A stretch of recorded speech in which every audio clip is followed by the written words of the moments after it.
Tetapi mari sebelum itu kita mohon tuntunan kuasa Roh Kudus untuk mengartikan firman-Nya kepada kehidupan kita. Mari kita berdoa. Bapa Surgawi, Bapa yang baik, Bapa yang adil, Bapa yang dahsyat, Bapa yang heran, Bapa yang ajaib dan luar biasa. Hormat kemuliaan hanya bagi-Mu di tempat yang maha tinggi. Tuhan Yesus Kristus, firman yang hidup, Roh Kudus, Roh kebenaran. Terima kasih atas waktu dan kesempatan ini. Engkau boleh mempertemukan kami di dalam ibadah minggu yang pertama di tahun yang baru ini. Kami ada sampai detik ini hanya karena kemurahan dan kebaikan-Mu, Bapa. Kini Bapa, tiba saatnya untuk kami membaca dan mendengar sabda kebenaran firman.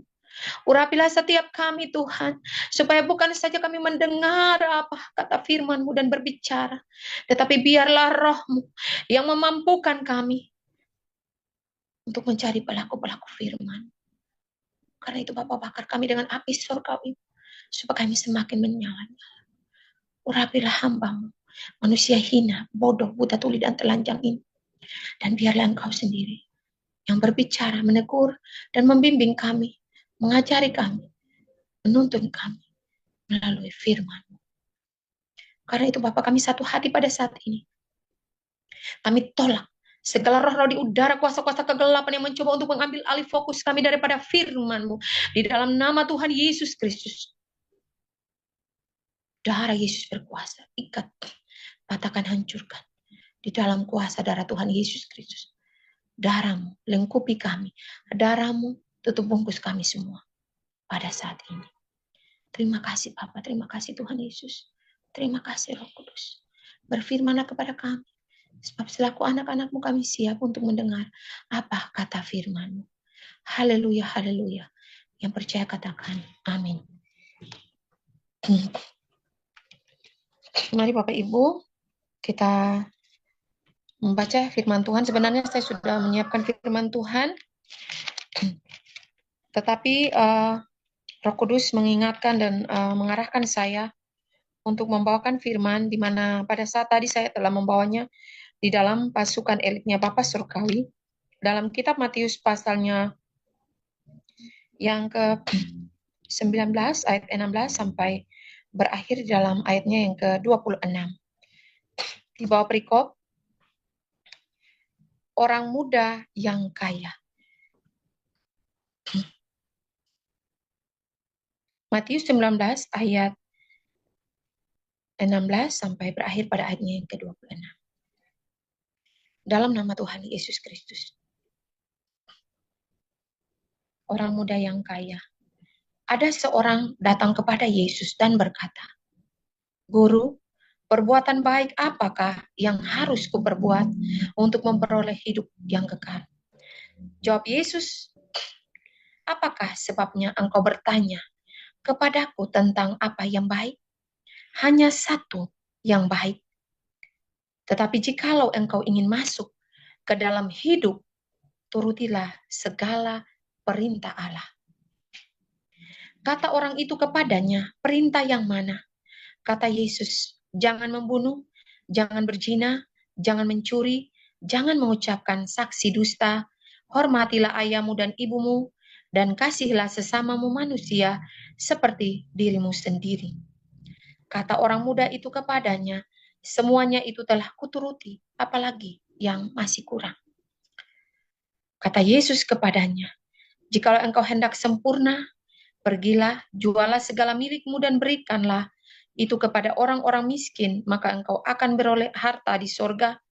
Kemudian datanglah kemari dan ikutlah aku. Ketika orang muda itu mendengar perkataan itu, pergilah ia dengan sedih, sebab banyak hartanya. Yesus berkata kepada murid-muridnya, aku berkata kepadamu, sesungguhnya sukar sekali bagi seorang kaya untuk masuk ke dalam kerajaan surga. Sekali lagi aku berkata kepadamu, lebih mudah seekor unta masuk melalui lubang jarum daripada seorang kaya masuk ke dalam kerajaan Allah. Ketika murid-murid mendengar itu, sangat gemparlah mereka dan berkata, Jika demikian, siapakah yang dapat diselamatkan? Yesus memandang mereka dan berkata, bagi manusia hal ini tidak mungkin, tetapi bagi Allah segala sesuatu mungkin. Haleluya. Terpuji-pujilah Tuhan Yesus Kristus, firman yang hidup. Berbahagialah setiap kita yang bukan saja menjadi pendengar, tetapi baiklah kita menjadi pelaku-pelaku firman dalam kehidupan kita hari lepas hari. Bapak Ibu, seperti biasanya saya mau menyapa salam hormat kepada ketiga pribadi, kepada Roh Bapa Yahweh, Pak Eman Lahago, Malaikat Lautan Kaca, Roh Bapa sendiri. Salam hormat kepada Pangeran Ilahi, Tuhan Yesus Kristus, Hakim di akhir zaman, yang ada dalam pribadi Pak Aditya Nugrahanto. Salam hormat kepada mempelai ilahi, Roh Kudus, Roh Kebenaran, Malaikat Mary, yang ada dalam wadah mempelai Ibunda Fei Hamdani. Salam kasih dan sukacita dari surga kepada kita sekalian. Izinkan saya dengan penuh kerendahan hati untuk membagikan firman Tuhan kepada kita di sore hari ini, di mana percakapan antara seorang muda yang kaya dan Yesus Kristus, Raja di atas segala raja itu. Di sini, seorang pemuda itu memberikan pertanyaan tentang apakah yang harus dilakukan untuk memperoleh hidup yang kekal. Ia bertanya kepada Yesus Kristus. Dan jawab Yesus, hanya satu yang baik, tetapi jikalau engkau ingin masuk ke dalam hidup, turutilah segala perintah Allah. Kita boleh lihat di ayatnya yang ke-18 dan 19. Perintah hukum Taurat ia telah lakukan, dan bahkan mengasihi sesama manusia. Hukum kasih, hukum terutama itu dia telah melakukannya. Tetapi kata Yesus di ayat yang ke-21 di sini, kata Yesus kepadanya, jikalau engkau hendak sempurna, pergilah jualah segala milikmu, dan berikanlah itu kepada orang-orang miskin, maka engkau akan beroleh harta di sorga. Kemudian datanglah kemari dan ikutlah aku. Haleluya. Saudara-saudara, firman Tuhan ini mengingatkan kita semua, bukan saja Bapak Ibu, tetapi saya selaku pribadi. Apakah selama ini perjalanan kita, selama beberapa tahun, ketika kita mengikuti apa yang disampaikan oleh ketiga pribadi, terkhusus mempelai ilahi, sebelum munculnya Roh Alfa dan Omega ke muka bumi ini bersama-sama dengan kita. Kita berpikir bahwa pasti ya, kita ini sudah selamat, kita ini sudah melakukan hukum Taurat, kita sudah melakukan kasih, tetapi tanpa kita sadari, kadang ada yang terlewat dari pribadi kita masing-masing. Percakapan seorang muda yang kaya ini, ia telah melakukan apa yang menjadi bagiannya sebagai orang percaya. Tetapi justru di ayat yang ke-21 di sini ditekankan, Yesus memberi perintah kepadanya untuk menjual segala harta miliknya. Karena Yesus tahu ia adalah seorang muda yang kaya. Jualah segala milikmu. Perintah ini bukan saja yang disampaikan dan diperintahkan. Ini ada sebuah kalimat perintah yang disampaikan oleh Tuhan Yesus. Diperintahkan langsung untuk pemuda ini. Untuk dilakukan. Begitu pula juga kepada kita. Saya pribadi dan Bapak Ibu. Juallah, artinya kosongkanlah dirimu. Berilah dirimu ini dipimpin oleh Tuhan Yesus Kristus. Relahkanlah apapun yang menjadi milik kita, yang terikat secara manusia, duniawi, jasmania. Entah itu harta kekayaan, entah itu keluarga kita, entah itu pribadi, keinginan-keinginan daging yang masih melekat dalam diri kita. Sehingga perintah ini Tuhan sampaikan. Tetapi kadang sebagai manusia yang masih ada dalam tubuh jasmania, kita tidak peka dengan segala sesuatu yang disampaikan oleh Roh Alfa dan Omega itu. Bahkan kita cenderung untuk membantah dan tidak melakukannya, dan bahkan banyak alasan. Apa yang dilakukan oleh orang muda yang kaya ini? Ia bersedih, saudara. Ia bersedih karena apa? Karena hatinya sudah terikat oleh dunia ini. Begitu pula kita, Bapak, Ibu, saudara-saudara. Apakah kita benar-benar mencintai Tuhan? Apakah kita benar-benar mau mengikuti Tuhan? Hati kita yang bisa menjawabnya. Pribadi lepas pribadi. Hanya kita dengan Tuhan yang tahu. Seperti seorang muda yang kaya ini. Tuhan tahu hatinya. Karena itu ia katakan, betapa sulitnya seorang yang beruang atau berharta itu masuk ke dalam kerajaan kekal. Lebih mudah seekor unta masuk ke dalam lubang jarum. Bayangkan. Karena apa, Bapak Ibu? Hati kita yang melekat dengan harta, dengan keluarga, dengan anak-anak kita, dengan apapun. Kadang kita berpikir bahwa menyembah Tuhan, menduakan Tuhan, ini adalah kita sujud menyembah kepada patung saja. Ya, itu menduakan Tuhan. Tetapi kadang-kadang kita tidak sadar hal-hal kecil dalam kehidupan pribadi kita sebagai umat yang mengikuti Yesus, yang percaya kepada Yesus Kristus. Kita lebih condong kepada hal-hal jasmani. Akunya kita lebih daripada roh kita. Sehingga kadang kita bilang, ya saya katakan, Tuhan saya cinta kepada Engkau. Saya mau mengikuti Engkau, tapi bukti nyata perilaku saya seperti seorang muda ini. Sering terjadi, Bapak Ibu. Tanpa saya elak. Sering terjadi dalam kehidupan nyata saya. Bahkan Bapak Ibu sekalian. Kita beralasan. Banyak alasan ya. Pemuda ini apa yang ia responi? Sikapnya. Ia bersedih. Ia kecewa. Di dalam kesedihannya, hatinya yang terpancar adalah ia tidak rela untuk meninggalkan segalanya untuk mengikuti Tuhan. Jelas-jelas Tuhan Yesus sedang berfirman kepadanya dan kita sekalian, juallah segala milikmu dan berikanlah itu. Artinya, Tuhan Yesus tidak mau keterikatan kita dengan apapun, sebab kita datang sendiri-sendiri daripada surga, rohnya. Bukan lagi kita bergandengan tangan selaku keluarga yang utuh, suami, istri, anak-anak, bahkan keinginan-keinginan daging kita yang masih melekat, aku kita, yang kadang kita tidak sadari, yang masih condong sampai detik ini. Ya Bapak Ibu, kita boleh lihat di dalam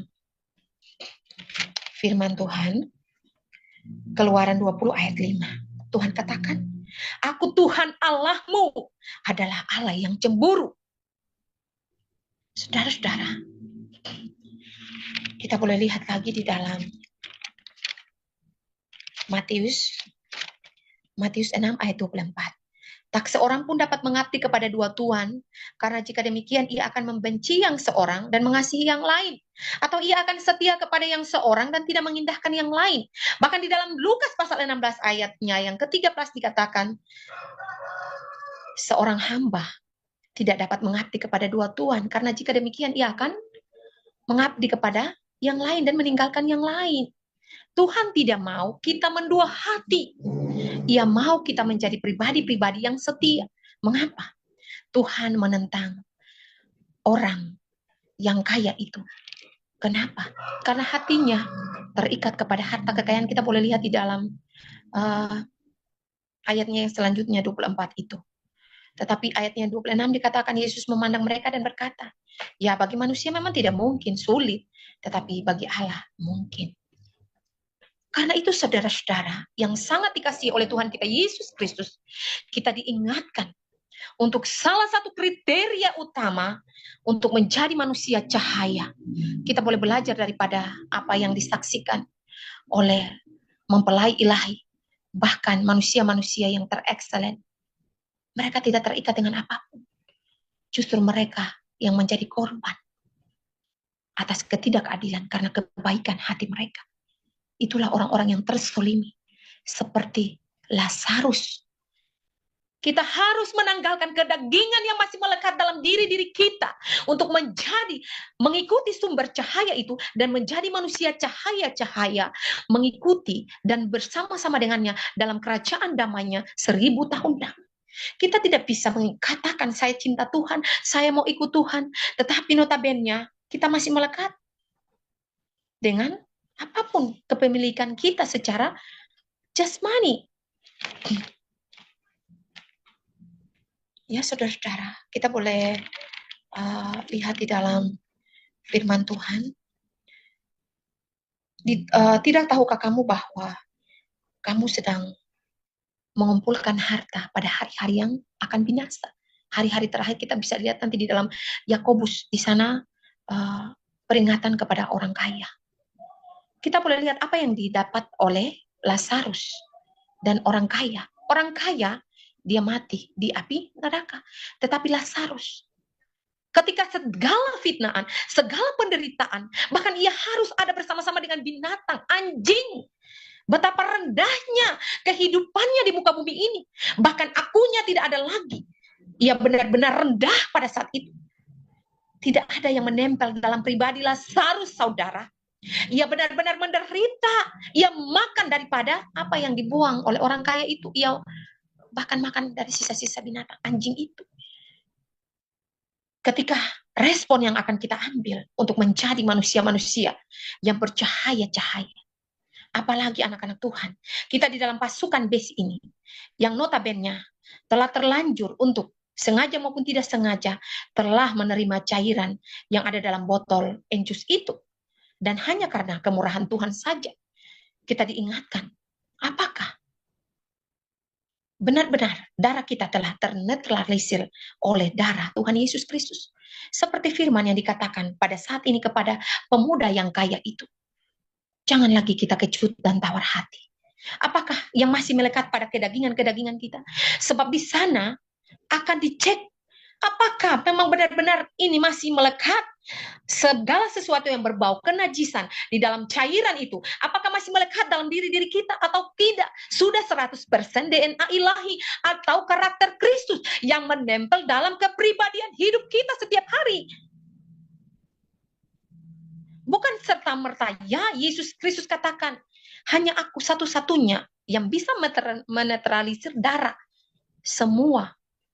Tetapi tergantung kita, seperti seorang pemuda ini. Apakah kita mau rela?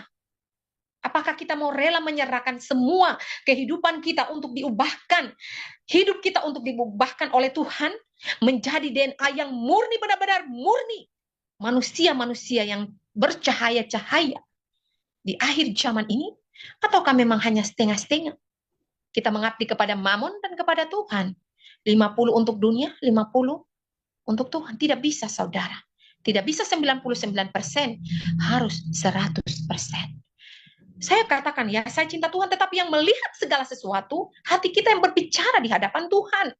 Tidak ada yang tersembunyi. Makanya Yesus katakan kepada pemuda ini ya, karena ia tahu hatinya terikat kepada harta kekayaannya. Ia lalu bersedih. Ia pergi meninggalkan Yesus. Ya, saudara-saudara, kita hanya tunduk kepada apa yang disampaikan oleh Bapa Surgawi ketiga pribadi. Entah kita akan masuk memerintah bersama-sama dengan dia di dalam kerajaan damainya 1000 tahun damai, atau kita akan datang dalam kelompok kedua untuk ada punya misi yang diutus oleh Tuhan sendiri untuk kita ada di 6-6 ini untuk bayar harga dan lain sebagainya.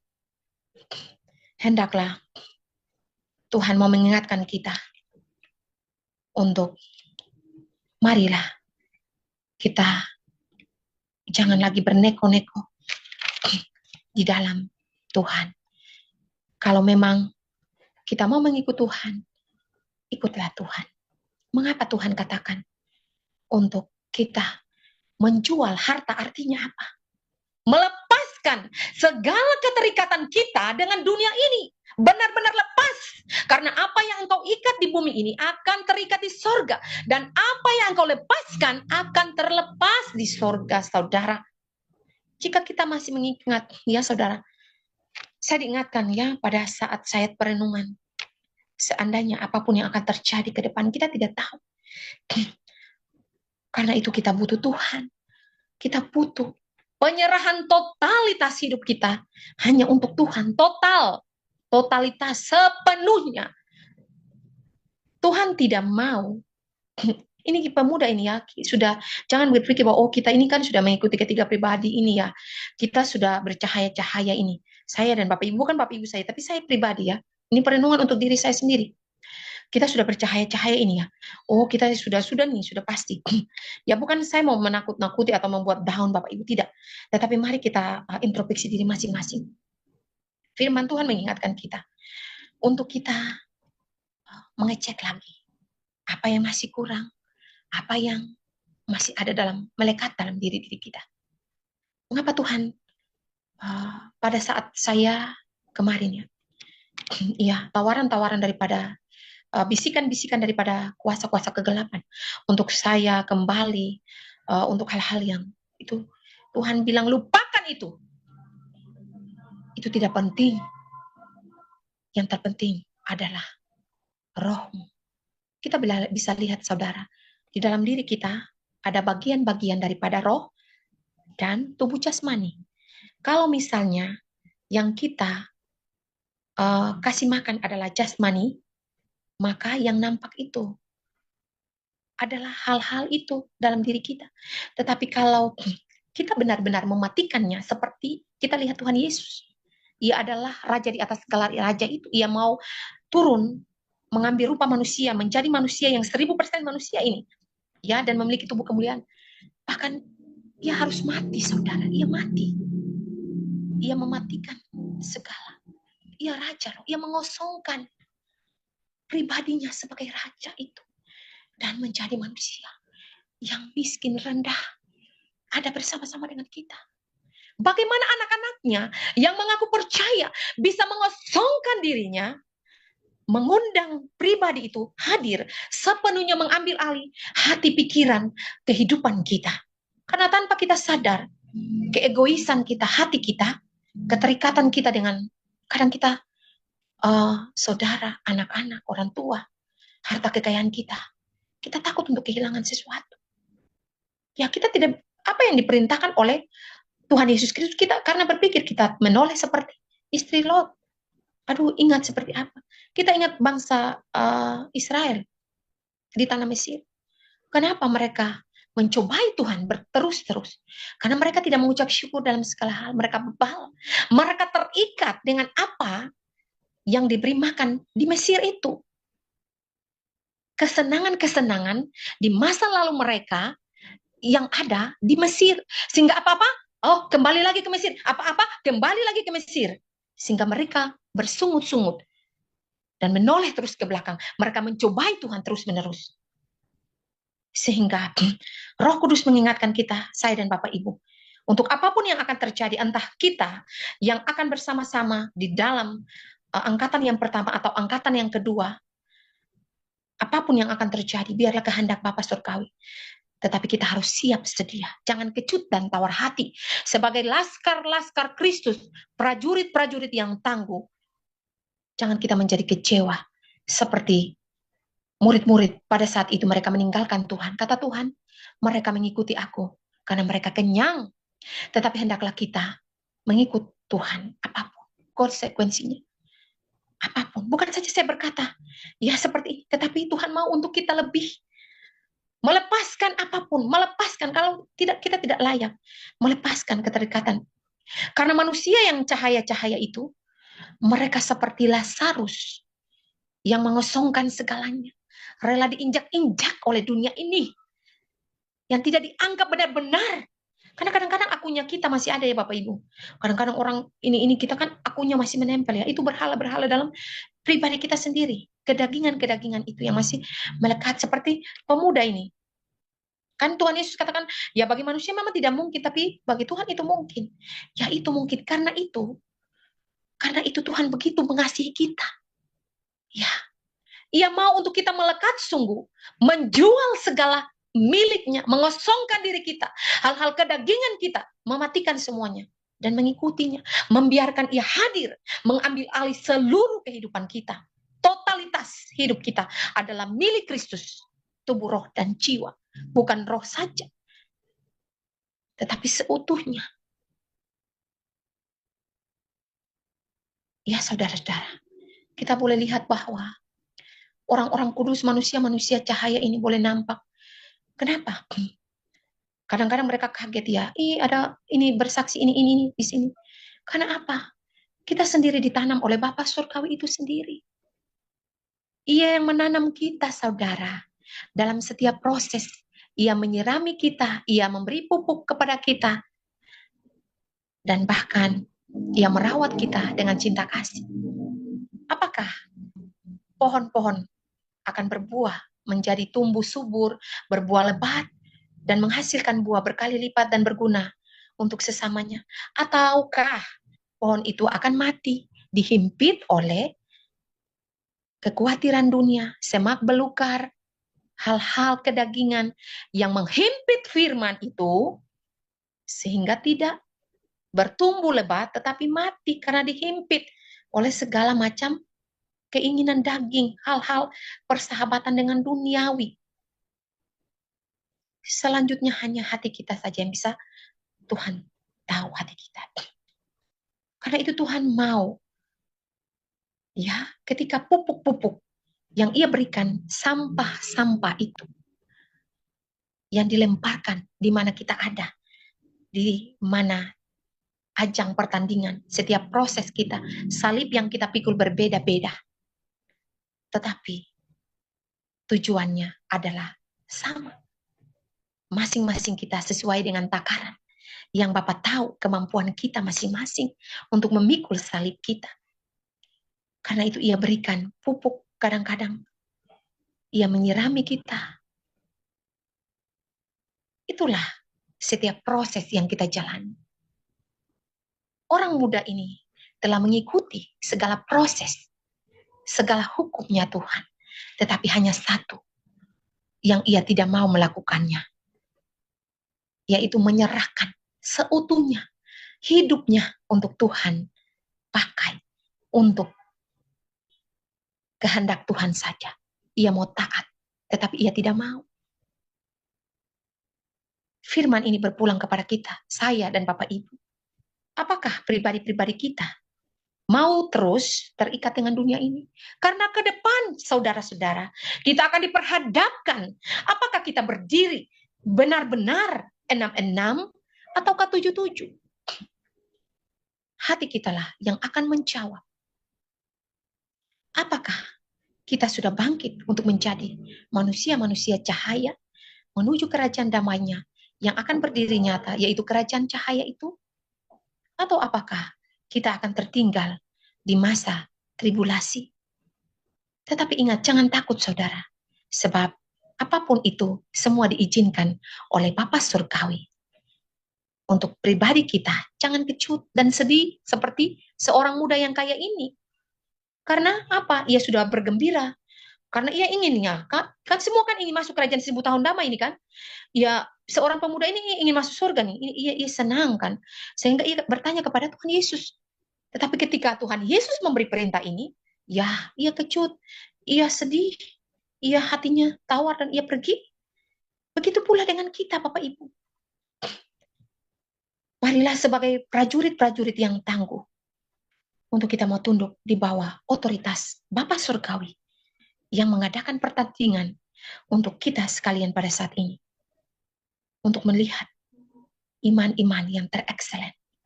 Apakah saya katakan, saya mencintai Tuhan? Bukankah saya harus dibawa untuk saya mengalami pembuktian? Apakah saya mencintai Tuhan? Untuk itu Bapak ingin melihat bukti di mana benar-benar kita mencintainya. Sebab firman Tuhan katakan, Kasihilah Tuhan Allahmu dengan segenap hatimu, dengan segenap jiwamu, dengan segenap akal budimu. Itu terutama. Kasihilah Tuhan dulu. Ketika kita menyerahkan totalitas hidup kita hanya untuk Tuhan pimpin, maka otomatis segala hal-hal yang masih melekat itu, seperti seorang pemuda tadi, ia akan, di sini dikatakan ya, ia telah melakukan hukum Taurat, ia telah mengasihi sesama manusia, tetapi apa?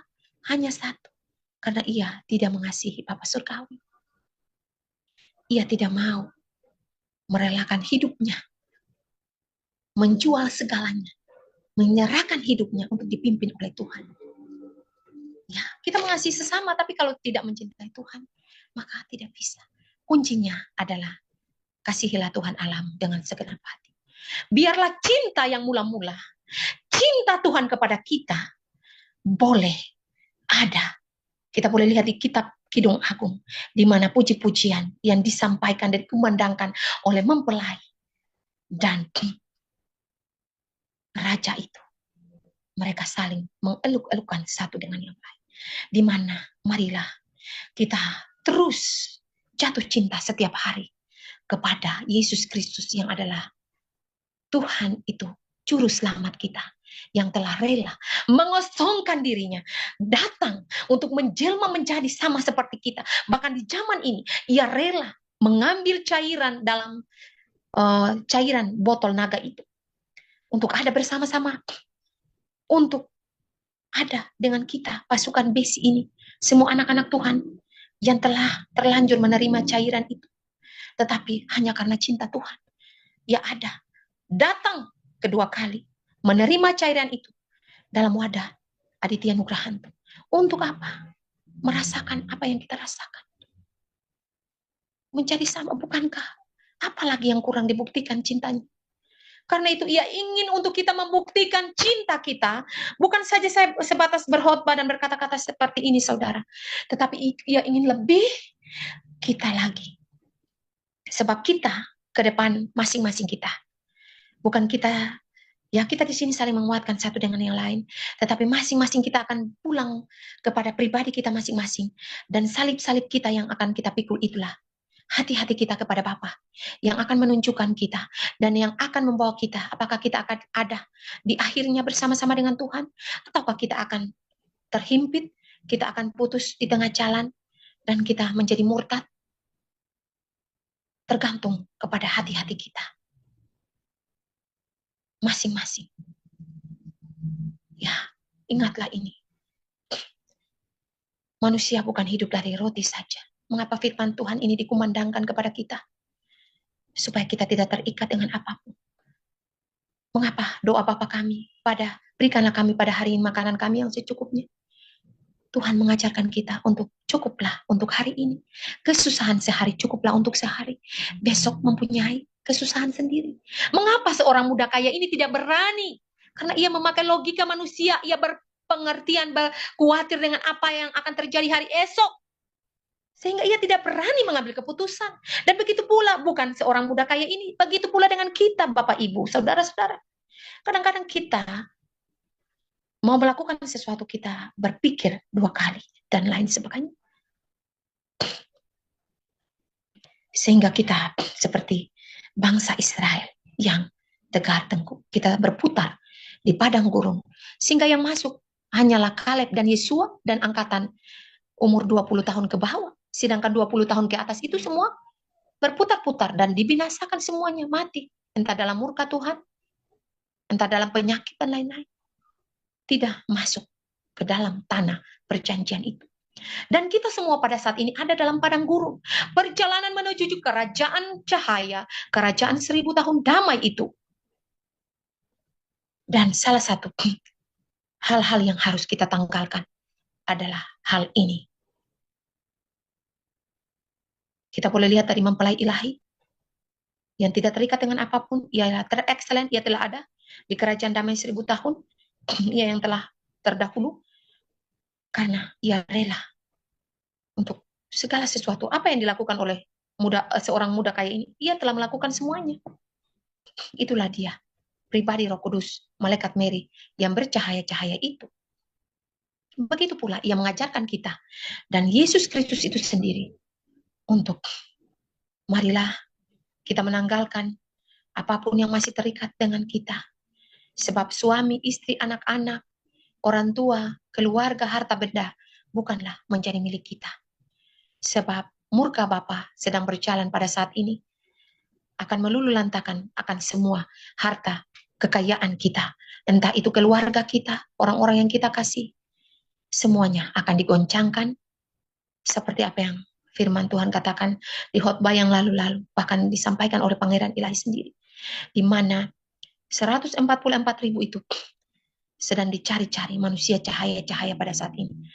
Karena itu kita yang bercahaya-cahaya pada saat ini. Apakah kita sudah bangkit? Ataukah kita masih tertidur? Bangkit, sebab terangmu sudah datang. Artinya, roh kita yang bangkit. Bangkitlah, wahai laskar Kristus, dan bercahaya-cahayalah. Ikutilah rajamu, raja di atas segala raja, manusia cahaya, terexcellent, roh Alfa dan Omega, Tuhan Yesus Kristus itu sendiri yang telah ada bersama-sama dengan kita, bahkan rela menerima cairan yang ada dalam botol naga itu untuk merasakan penderitaan yang akan dirasakan oleh umat manusia di muka bumi ini. Ialah Aditya Nugrahanto, roh Alfa dan Omega itu sendiri. 1000% manusia dan 1000% manusia ilahi. Roh. Ia telah mati 2000 tahun yang lalu dan telah ada untuk menuntun kita semua, saya dan Bapak Ibu, domba-dombanya, untuk tidak tersesat di mana perjalanan pada saat ini kita berjalan di padang gurun. Tetapi percayalah, penyertaan Tuhan sempurna. Mengapa? Tuhan tidak mau kita khawatir soal apapun. Seperti seorang muda yang kaya ini. Ia terikat dengan segalanya. Karena itu Bapa mau, lepaskan segala keterikatan kita. Dengan apapun, lepaskanlah itu. Selagi masih ada kesempatan. Kita tidak bisa 50%, 50%, berarti kita abu-abu, kita tidak panas, tidak dingin. Kita suam-suam kuku, maka kita akan dimuntahkan dan dilemparkan.